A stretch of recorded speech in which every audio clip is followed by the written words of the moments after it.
Assalamualaikum warahmatullahi wabarakatuh.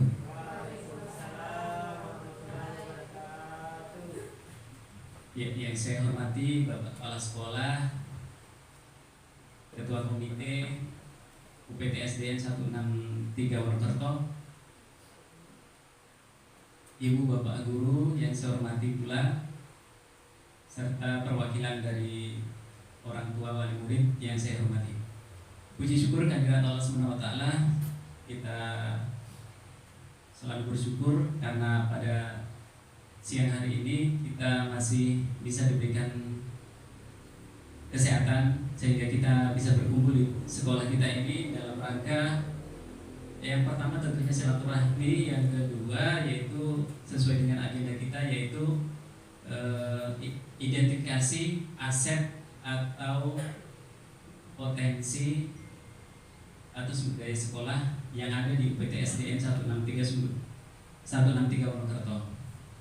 Namun sebelum kita lebih jauh menggali aset-aset sekolah kita yang ada, kita berikan kesempatan dulu kepada kepala sekolah untuk memberikan sambutannya.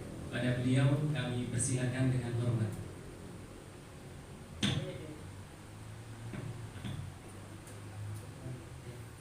Terima kasih atas kesempatan yang diberikan. Bismillahirrahmanirrahim. Assalamualaikum warahmatullahi wabarakatuh. Yang saya hormati Pak Muhammad selaku guru penggerak yang ada di sekolah kita, yang saya hormati perwakilan komite, perwakilan orang tua serta guru-guru yang sangat berbahagia. Pertama-tama marilah kita menjadikan puji syukur kepada Allah Subhanahu wa taala yang mana pada pagi menjelang siang ini kita masih diberikan kesehatan, masih diberikan kekuatan, walaupun dalam suasana berpuasa kita masih semangat mengikuti kegiatan ini. Baik Bapak Ibu yang sangat berbahagia, terkait dengan materi mungkin ya nanti atau modul yang akan disampaikan oleh teman kita Pak Guru Muhammad selaku calon guru penggerak, terkait dengan sumber daya yang dimiliki sekolah. Saya kira artinya bukan berarti saya menonjolkan sekolah kita ya, tapi realitanya seperti itu. Jadi patut kita syukuri. Yang pertama, kondisi sekolah kita ini memang kan cukup strategis ya, berada di tengah-tengah pemukiman masyarakat yang padat penduduk, sehingga dalam setiap tahunnya penerimaan siswa baru itu hampir kita menolak bahkan karena terlalu banyaknya pendaftar. Kemudian yang kedua, sumber daya gurunya ya alhamdulillah bisa sama dengan guru-guru yang ada di luar sana, bisa berbagi ilmu pengetahuan, berbagi ilmu yang update, khususnya terkait dengan PLM. Kita sudah bisa mengupdate diri kita sendiri tanpa menghadirkan sumber dari yang lainnya. Kemudian sumber daya yang dimiliki sekolah walaupun tidak sempurna, tapi yang paling tidak jaringan wifi sudah ada di tengah-tengah kita, paling tidak mempermudah kita untuk mengerjakan sesuatu yang berkaitan dengan daring seperti itu. Jadi kita alhamdulillah tidak mengalami kendala-kendala seperti itu. Saya kira masih banyak potensi-potensi sekolah kita ini. Tinggal bagaimana kita memanfaatkan itu sebenarnya ya. Tinggal bagaimana kita memanfaatkan potensi-potensi atau sumber daya yang ada di sekolah kita ini. Erat kaitannya ya, dikaitkan dengan pembelajaran. Saya kira seperti itu ya. Kita mau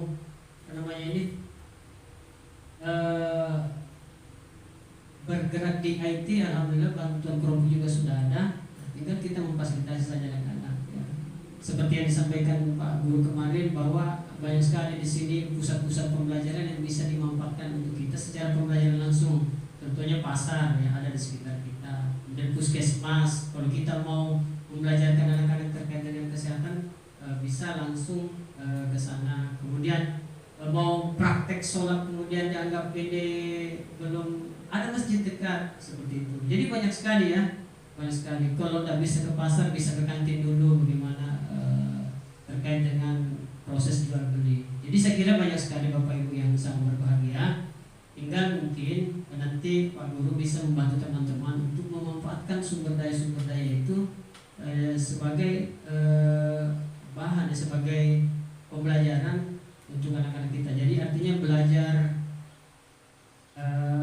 secara langsung, jadi bukan hanya teori tapi langsung dipraktekkan juga. Saya kira seperti itu Bapak Ibu yang sempat saya sampaikan.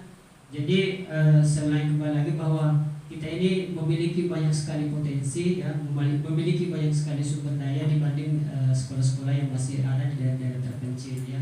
Saya kira kita tinggal memanfaatkan fasilitas-fasilitas yang telah disiapkan, baik itu disiapkan oleh sekolah itu sendiri maupun fasilitas yang telah disiapkan oleh lingkungan sekitar kita. Saya kira itu Bapak Ibu yang sangat berbahagia sempat saya sampaikan. Jika nanti diperlukan diskusi-diskusi terkait modul ini, saya kira itu lebih menarik, lebih bagus lagi untuk untuk bagaimana supaya nanti potensi-potensi sebenarnya yang ada di sekitar kita, dari sekolah kita ini belum digali itu bisa digali dengan maksimal. Saya kira cukup. Wabillahi taufiq wal hidayah. Assalamualaikum warahmatullahi wabarakatuh. Saya kembalikan ke Pak narasumber.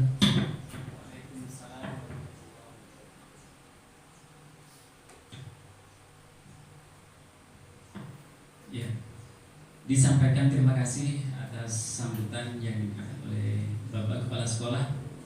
Baik Bapak Ibu sekalian, perlu saya tegaskan sekali lagi bahwasanya saya berada di depan Bapak Ibu sekalian dalam rangka untuk memenuhi tugas saya selaku CGP Angkatan 9, yaitu terkait dengan modul 3.2, yaitu pemimpin dalam pengelolaan sumber daya.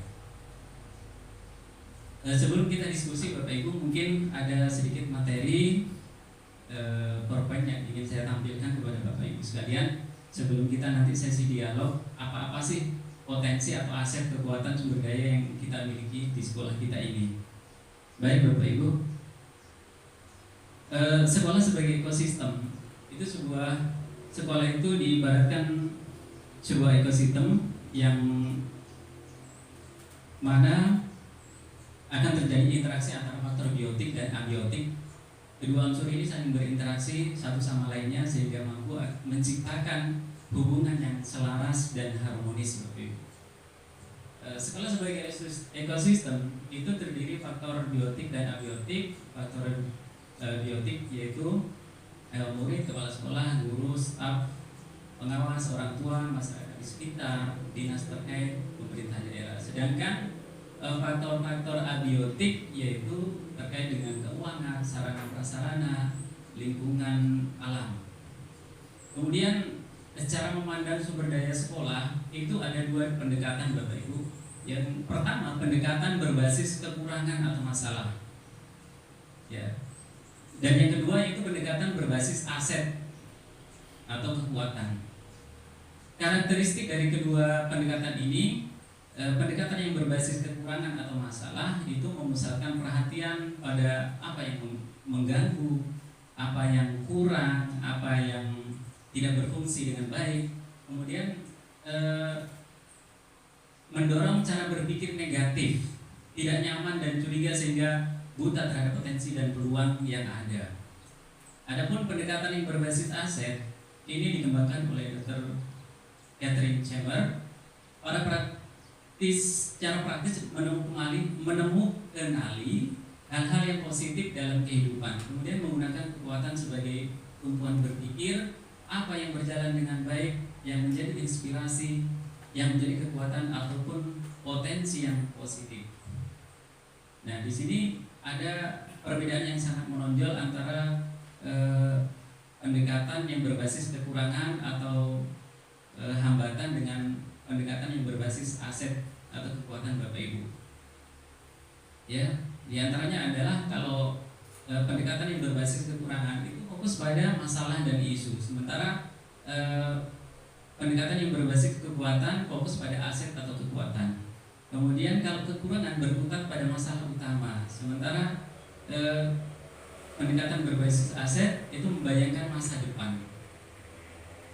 Kemudian setiap orang itu memiliki inti positif yang dapat memberikan kontribusi pada keberhasilan. Dalam hal ini mungkin berkaitan dengan guru ya Bapak Ibu, faktor biotik.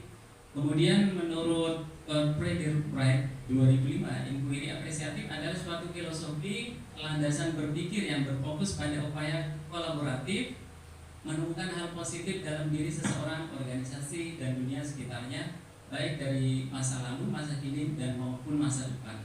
Jadi pendekatan inquiry apresiatif ini adalah pendekatan yang menggali tentang potensi-potensi, dan ciri khasnya itu diharapkan berkolaboratif dalam sebuah organisasi, Bapak Ibu.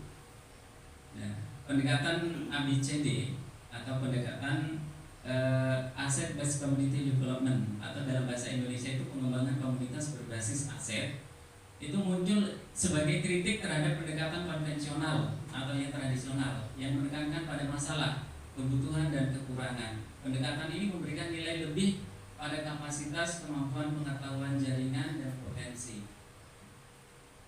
Menekankan pada kemandirian untuk dapat menyelesaikan tantangan yang dihadapinya dengan bermodalkan kekuatan yang dimiliki oleh komunitas atau sekolah itu. Karakteristik komunitas yang sehat dalam hal ini sekolah ya, yaitu mempraktikkan dialog berkelanjutan dan adanya partisipasi anggota masyarakat. Yang kedua, menumbuhkan komitmen terhadap empat. Yang ketiga, membangun koneksi dan kolaborasi, mengenal dirinya sendiri dan membangun aset yang ada, membentuk masa depan. Dan yang terakhir itu menghasilkan kepemimpinan. Aset-aset yang ada dalam sebuah komunitas, dalam hal ini sekolah Bapak Ibu, ada 7 ternyata Bapak Ibu ya. Menurut teori pendekatan berbasis kekuatan aset PKBA tadi ya. Yang pertama, modal manusia. Modal manusia ini berhubungan dengan kompetensi manusia atau tenaga manusia. Dalam hal ini adalah guru, tenaga pendidik, dan kependidikan yang berhubungan dengan pengetahuan, kecerdasan, dan keterampilan. Yang kedua itu modal sosial. Modal sosial itu termasuk norma dan aturan bagaimana hidup berdampingan, contohnya asosiasi. Kalau dalam sekolah kita, internal sekolah, ada yang namanya organisasi atau OMBEL ya, kelompok belajar. Kemudian yang ketiga itu modal politik ya, jadi modal politik ini tidak diartikan dengan politik dalam praktiknya ya, yaitu kemampuan mempengaruhi distribusi sumber daya di dalam unit sosial sehingga tercapai tujuan bersama atau visi sekolah kita. Yang keempat, modal agama dan modal budaya, yaitu sistem berperilaku dan hasil cipta karya. Yang kelima, modal fisik. Modal fisik ini berupa bangunan dan sarana prasarana. Dan yang keenam, modal lingkungan atau alam, ya, berupa bumi, udara yang bersih, laut, taman, danau, sungai, dan sebagainya. Dan yang terakhir Bapak Ibu, modal finansial. Modal finansial itu yaitu berkaitan dengan keuangan atau pembiayaan, tabungan, investasi, pengurangan, dan pendapatan pajak, hibah, dan lain sebagainya. Ya, jadi itulah sekilas tentang aset atau kekuatan atau sumber daya sekolah Bapak Ibu. Baik, sekarang kita akan mungkin mendiskusikan terkait dengan aset-aset. Tapi sebelumnya saya akan menanyakan di sini Bapak Ibu, di sini ada aset yang sudah saya identifikasi, mungkin sekiranya dikritisi Bapak Ibu ya. Dan nanti kalau misalnya ada yang kurang, kita bisa masukkan ke dalam format ini ya. Jadi yang pertama terkait dengan modal manusia Bapak Ibu. Yang modal manusia di sini ada guru. terdapat 15 guru dengan rincian 6 PNS tersertifikasi, 1 PNS belum tersertifikasi, 3 P3K, dan 6 guru honorer. Kemudian kepala sekolah juga sudah memiliki kualifikasi S2. Ada 2 guru model mengikuti sekolah penggerak dan 1 guru mengikuti program guru penggerak. Itu dari tenaga guru. Kemudian tenaga kependidikan, terdapat 1 orang tenaga kependidikan memiliki kualifikasi S1 yang dipercayakan untuk mengelola dapodik dan administrasi lainnya. Kemudian komite, kemudian ada orang tua wali murid, ini termasuk modal manusia, pengawas, dan tokoh masyarakat. Mungkin ada yang belum masuk Bapak Ibu. Coba diingat-ingat warga sekolah kita yang belum masuk. Siswa, murid. Oh iya. Ya nanti murid di sini. Oh iya, ibu kantin juga. Kemudian siapa lagi? Pak Heru Bujang ya? Belum. Ya, saya catat. Masih ada lagi Bapak Ibu? Masih ada lagi?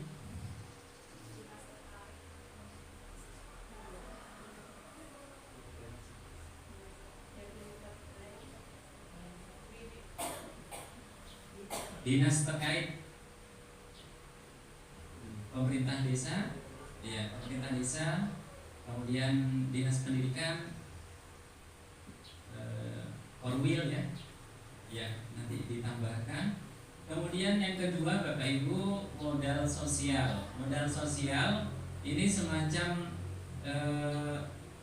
organisasi keprofesian yang mendukung peningkatan kompetensi guru dalam tugasnya mendidik dan mengajar ya. Nah, modal sosial yang saya identifikasi Bapak Ibu seperti K3 OPTSD ini untuk kepala sekolah, kemudian KKG untuk guru, kemudian kombel ini di tingkat satuan, dan ada juga kombel antar satuan pendidikan. Kemudian modal sosial yang lainnya termasuk kesepakatan atau keyakinan kelas Bapak Ibu.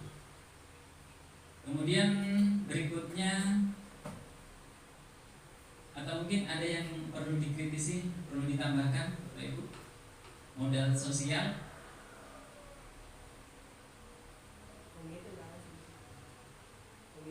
Komite masuk di modal manusia tadi. Ya kalau tidak ada lanjut ya, modal fisik Bapak Ibu, ruang kelas, kemudian kantor, perpustakaan, toilet siswa, toilet guru, halaman, gudang, tempat parkir, kantin, dapur, lapangan bulu tangkis, UKS, kemudian sarana dan prasarana prasarana olahraga, TIK atau elektronik, jaringan internet, peralatan kebersihan, kebun sekolah, TPS atau tempat sampah.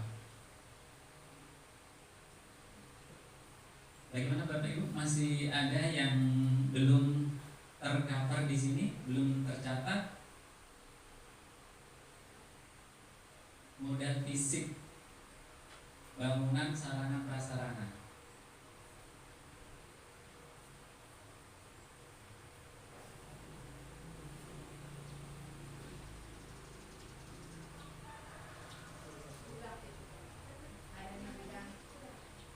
Itu apa namanya?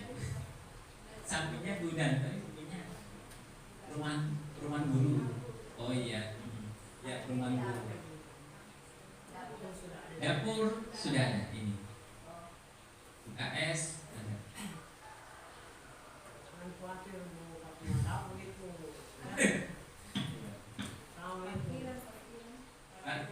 Oh iya, parkiran. Parkiran.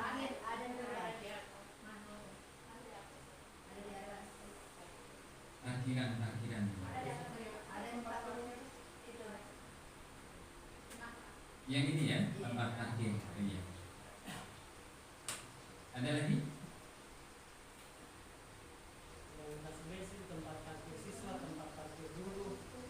Oh iya. Jadi tempat parkir ini yang di barat ini untuk siswanya. Siswa. Oh iya. Oh, iya. Nanti ditambahkan lagi. Iya.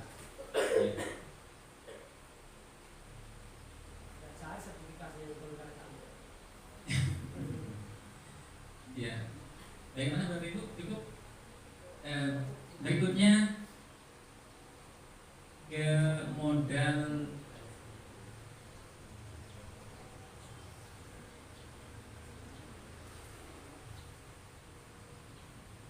adalah modal lingkungan atau alam.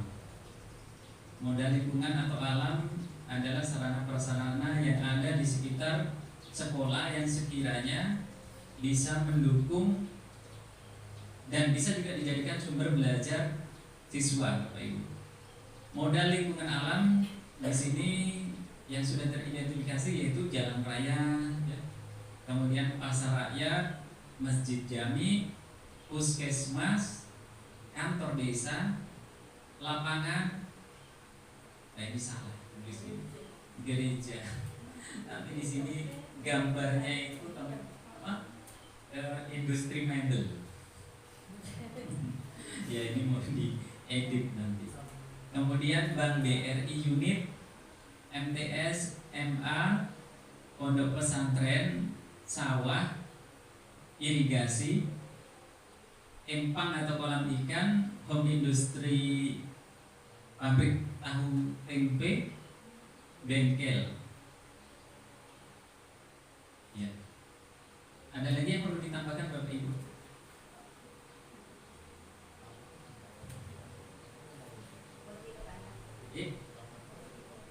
Apotik. Oh iya. Apotik ya.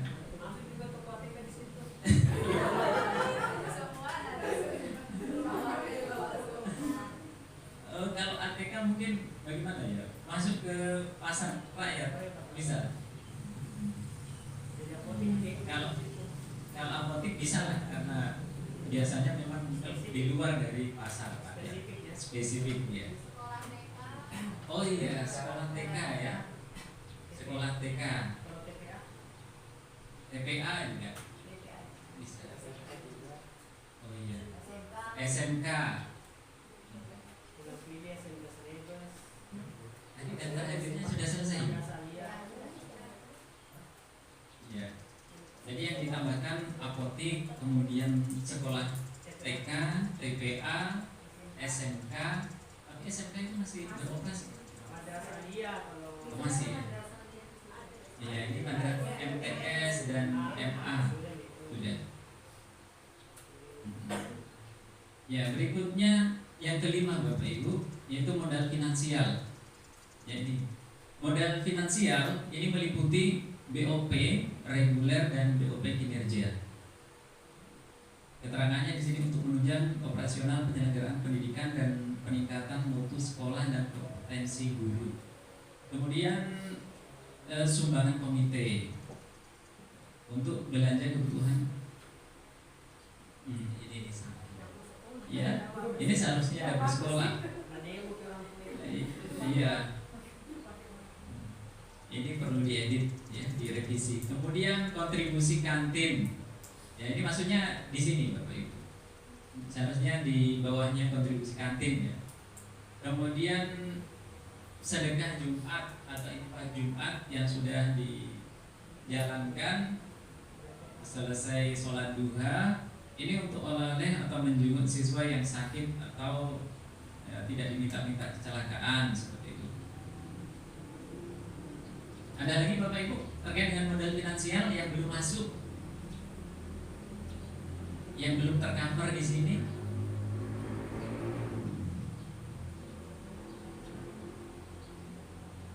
Tiap tahun anak-anak kita kayaknya dapat bantuan ya, PIP. Iya, itu termasuk ya. Cuma di sini belum saya kasih masuk ya. Ya inilah tujuannya kita berembuk Bapak Ibu. Ya, dengan berembuk kita akan lebih jeli, lebih teliti dan maksimal dalam pengidentifikasian sumber daya sekolah kita, Bapak Ibu. Ya. Selain PIP ada lagi Bapak Ibu?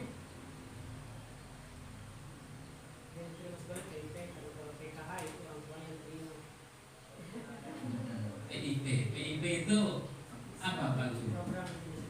Program Indonesia Pintar. Ya, ini sempat di sumber baru dulu ditanyakan. Ini PIP ini apakah untuk anak-anak yang pintar atau anak-anak yang sebaliknya? Dalam artian miskin gitu.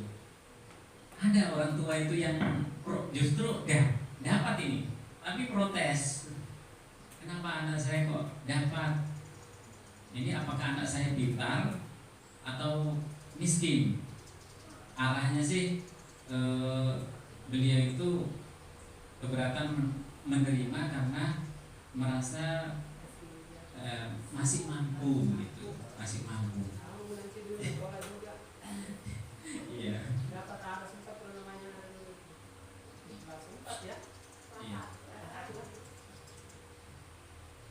Ya akhirnya banyak persepsi, ada dua persepsi. Memang ini untuk anak-anak pintar, memang anaknya pintar. Iya. Akhirnya tahun berikutnya ya direvisi. Kemudian modal politik ini terkait dengan kebijakan-kebijakan kepala sekolah yang tertuang dalam keputusan-keputusannya tentunya ya. Kebijakan-kebijakan kepala sekolah melalui keputusan-keputusan yang dibuat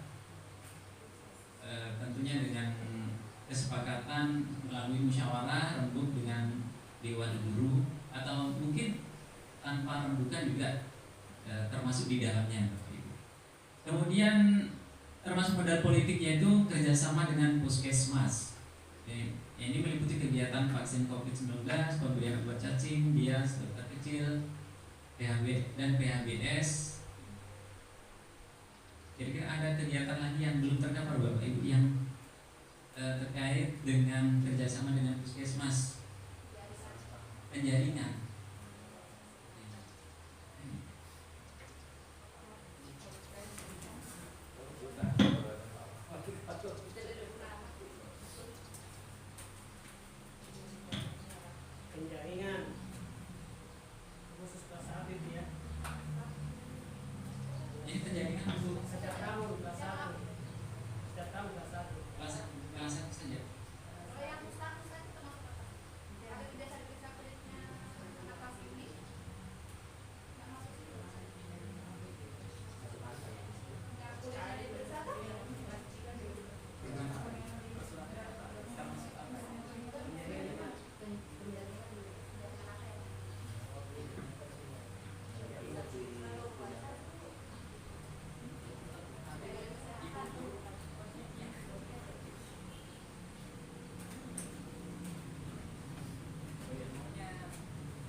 Ya, terima kasih Pak. Saya hanya ingin menambahkan tentang modal politik yang itu kerjasama dengan puskesmas. Mungkin bisa ditambahkan yaitu penjaringan anak sekolah dulu kelas 1. Itu setiap tahun diadakan oleh puskesmas kerjasama dengan sekolah kita. Mungkin itu.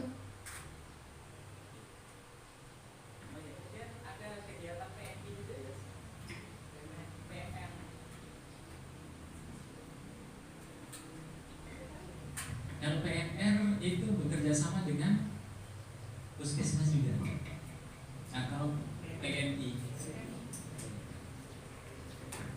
PMR dengan bekerja sama dengan PMI. Ya, berikutnya kerjasama dengan komite sekolah yaitu membuat sarana yang tidak dapat dibiayai oleh dana BOS, misalnya gapura, pintu gerbang, aula serbaguna dan lain-lain. Ada yang sudah terwujud tempat parkir ya? Tempat parkir.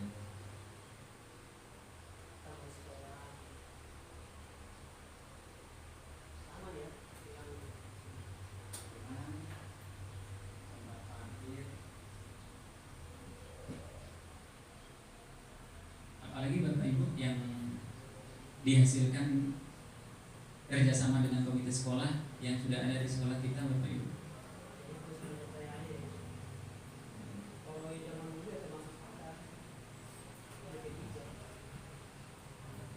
Oh iya, pagar atau melalui BP3 ya.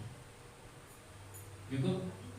Dan yang terakhir Bapak Ibu yaitu modal agama dan budaya.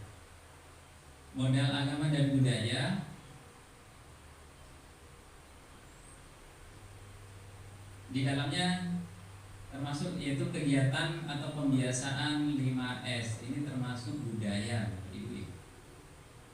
Ya, budaya 5S, menumbuhkan rasa hormat dan saling menghargai antar warga sekolah melalui kegiatan atau pembiasaan 5S, senyum, salam, sapa, sopan santun. Kemudian modal agama dan budaya yaitu sholat 2 berjamaah yang membiasakan beribadah melalui pengamalan ajaran agama. Kemudian takziah, membangun empati dengan warga di sekitar sekolah.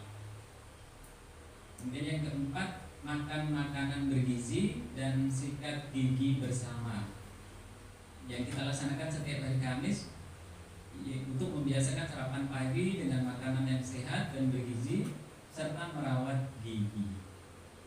Kemudian yang kelima, peringatan Hari Besar Keagamaan dan Hari Besar Nasional. Ini turut serta dengan masyarakat dalam kegiatan misalnya ya, Isra Mitra, partisipasi merayakan HUT RI dan lain-lain. Bagaimana Bapak Ibu? Mungkin ada yang perlu ditambahkan, ada yang belum tercover di sini Bapak Ibu?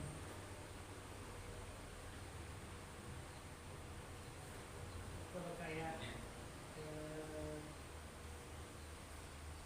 ada kegiatan lain seperti upacara pramuka. Oh iya, upacara pramuka atau apel pramuka ya.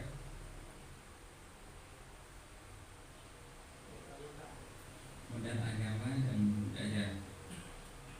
Atau bisa ditambahkan Ibu yang belum ada, atau kita misalnya mau membuat rencana program kegiatan apa gitu.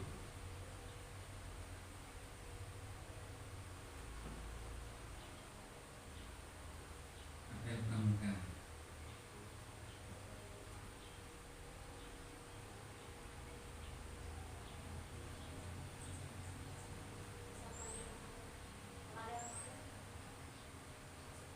Oh iya, Amalia Ramadan ya.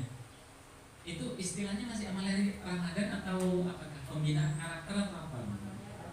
Ada dua krisis ya, ada pembinaan karakter, ada yang masih menggunakan namanya Ramadan, ada juga menggunakan pendidikan karakter. Iya, garis miring semua saja. Amalia Ramadan atau pembinaan karakter ya. Pembinaan karakter. Iya, karena saya lihat itu postingannya di Facebook SD Sukagama ya, itu Wayan Suliati. Ya, pakai pakaian adat. Iya. Pembinaan karakter.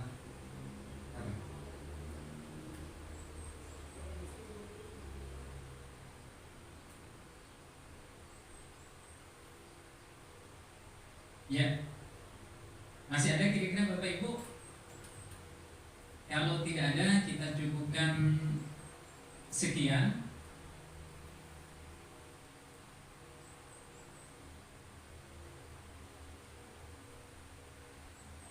Atau mungkin dari kepala sekolah masih ada yang ingin disampaikan?